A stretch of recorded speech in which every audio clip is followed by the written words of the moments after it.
Video तो देख रहे हैं लेकिन चैनल को सब्सक्राइब करना भूल जाते हैं। अगर आप चैनल को सब्सक्राइब नहीं करेंगे तो हमें मोटिवेशन कहाँ से मिलेगी। मैं आप सभी को रिक्वेस्ट करती हूँ, अगर वीडियो अच्छी लगे तो चैनल को सब्सक्राइब जरूर कर दीजिएगा। तो चलिए आज की वीडियो स्टार्ट करते हैं। एक बहुत ही खूबसूरत गांव था जिसका नाम था वीरनगर। यहाँ सभी लोग बहुत ही खुशी खुशी से रहा करते थे। गांव में सब कुछ अच्छा चल रहा था और इसी बीच अमेरिका से एक फैमिली अपने पुश्तैनी घर में रहने आती है। उस परिवार में पति पत्नी और उनका छोटा सा बेटा जो कि अपने हवेली में रहने आए थे। सभी के आते ही गांव में खुशी की लहर दौड़ पड़ी, क्योंकि ये फैमिली कोई और नहीं बल्कि इसी गांव में रहने वाले एक पुराने जमींदार की थी और गांव वाले उनकी बहुत इज्जत करते थे। सब कुछ ठीक चल रहा था, लेकिन अचानक एक दिन इस परिवार के बच्चे की तबीयत अचानक बिगड़ने लगती है। सभी को लगता है मौसम का बदलाव होगा, लेकिन बात तो कुछ और ही थी। धीरे धीरे लड़के का चेहरा नीला पड़ने लगा। बच्चे के पिता ने अपने फैमिली डॉक्टर को कॉल करके बुलाया, लेकिन उस डॉक्टर को भी कुछ समझ नहीं आया।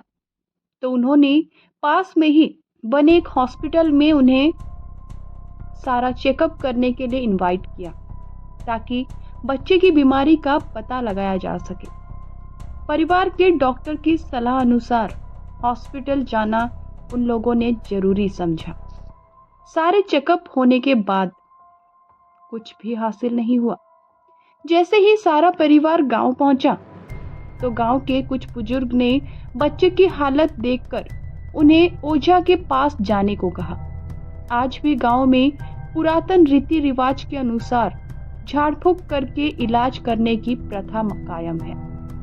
परिवार सभी सदस्य बच्चे के लिए ओझा के पास भी जाने को तैयार हो गए। गांव के पास ही पहाड़ी में एक बाबा रहते थे जो कि काली विद्या में भी माहिर थे।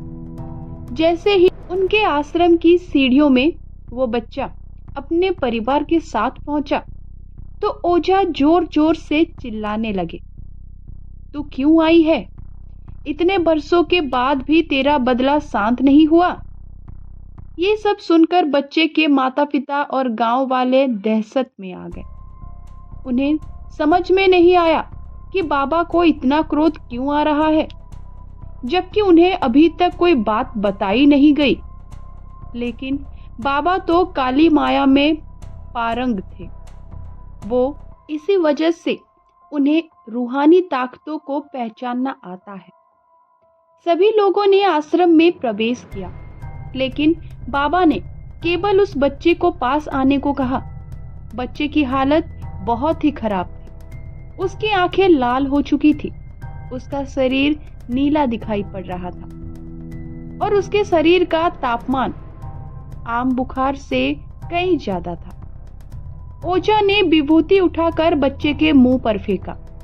बच्चा जमीन पर लेट गया और जोर जोर से हाथ पैर हिलाने लगा। किसी को कुछ नहीं समझ आ रहा था कि बाबा की विभूति से क्या चमत्कार हुआ कि बच्चा अपने आप जमीन पर लेटकर ऐसी हरकतें करने लगा। तभी अचानक बच्चा अपने पैर की उंगलियों के बल खड़ा हो जाता है और बहुत ही खूंखार औरत की आवाज में ओझा को उसके पुराने नाम से बुलाया, अरे ओ प्रेमनाथ, मैं तुझे नष्ट कर दूंगी। लड़के का ऐसा स्वर सुनकर उसके माँ बाप घबरा गए। लड़के को इस अवस्था में देखकर उन्हें कुछ समझ नहीं आ रहा था कि ऐसा क्यों हो रहा है। तभी ओझा ने एक मंत्र पढ़कर बच्चे को अपने काबू में किया। सारे गांव वाले ओझा से पूछने लगे, बाबा ये सब क्या है? ये बच्चा ऐसा क्यों कर रहा है? तभी ओझा ने बताया कि इसके अंदर कोई चुड़ैल आ चुकी है, जो कि आज 10 साल पहले चोरी के आरोप में जिंदा जलाई गई थी। उसे ऐसे सजा देने वाला और कोई नहीं बल्कि उस बच्चे के दादाजी थे और वो चुड़ैल अपना बदला लेने इसलिए आई है क्योंकि वो गर्भवती अवस्था में जिंदा जली थी और उसके कोख में पल रहा मासूम बच्चा भी जल गया।